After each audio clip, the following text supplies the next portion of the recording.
Hi there, this is Christopher Ruspe. I'm a chartered market technician and a certified financial planner, and I've been advising people on their finances for over 3 decades.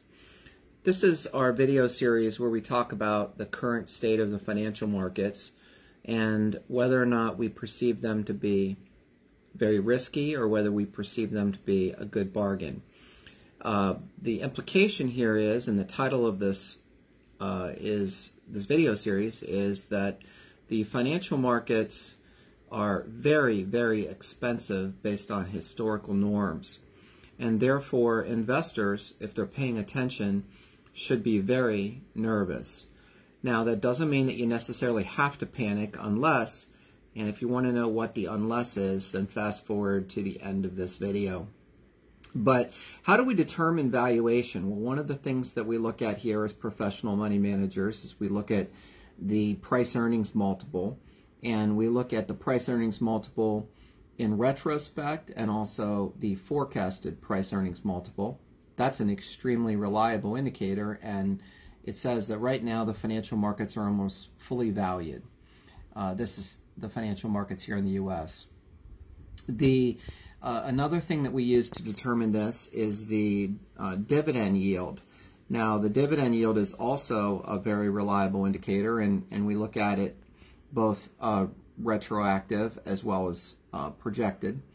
That also says right now that the financial markets are fully valued. Now, that doesn't mean that the financial markets here in the U.S. can't go higher. And it doesn't mean that they can't get even more expensive relative to these historical norms.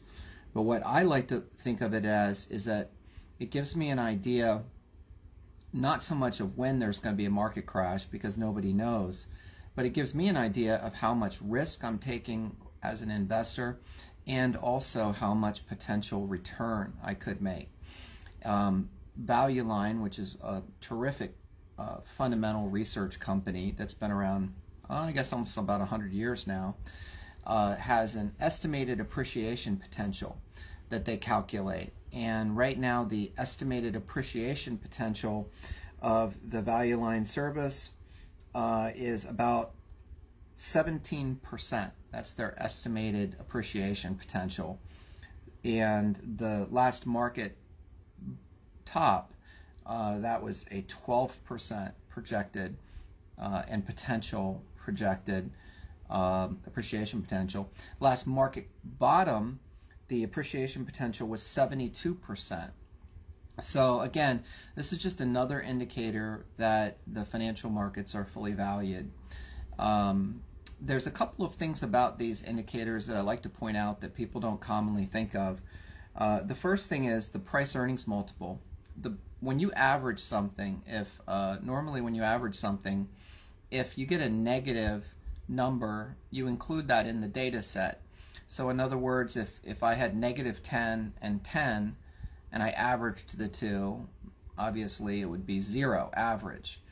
But in the financial markets, it doesn't work like that. In the financial markets, when they say that the median estimated PE level or ratio is 17, what they're doing is they're looking at all companies with earnings, and this tremendously overvalues the financial markets because there's a lot of companies during recessions where they don't have any earnings.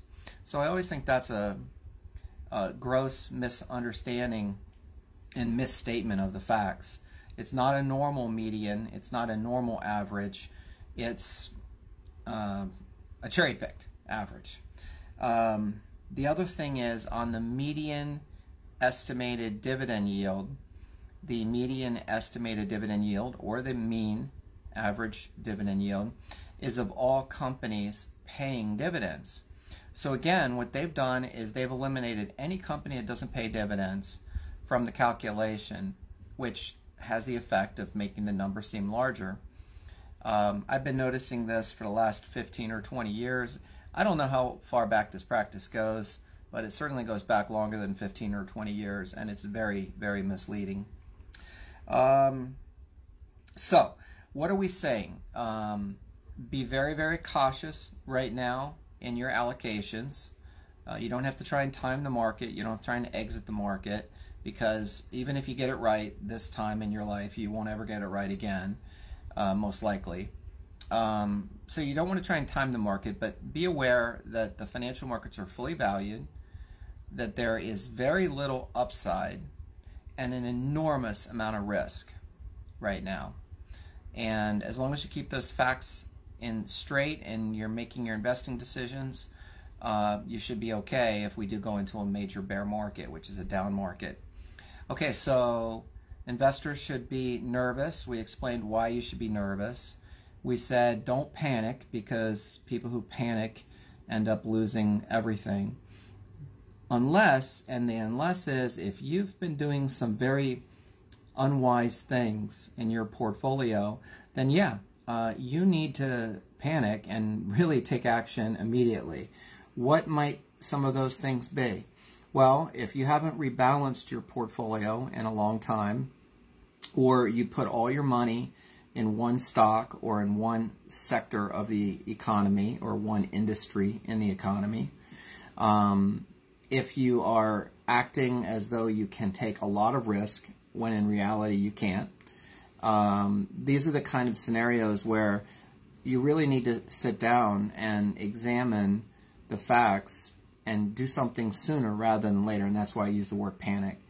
You don't want to try and rush towards the exits when everyone else is rushing to the exits. You either leave early and get out in one piece, or you don't leave at all. And that's just an old Wall Street bit of wisdom. So, if you haven't rebalanced your portfolio, if you've been investing like a crazy person and putting it all in one place, and if you have been doing other unwise things, then you should really look at doing something sooner rather than later. Well, those are my comments for today. These are not meant to be individual recommendations. For individual recommendations, you should consult a professional if you need help. These are just general opinions to help educate those who don't have current financial advisors. And as always, we're trying to help 100,000 people who don't have a financial advisor. So if you would be willing to like this video and send it on to someone you know, I'd greatly appreciate it, so that we can accomplish our mission. Thanks, and have a great day.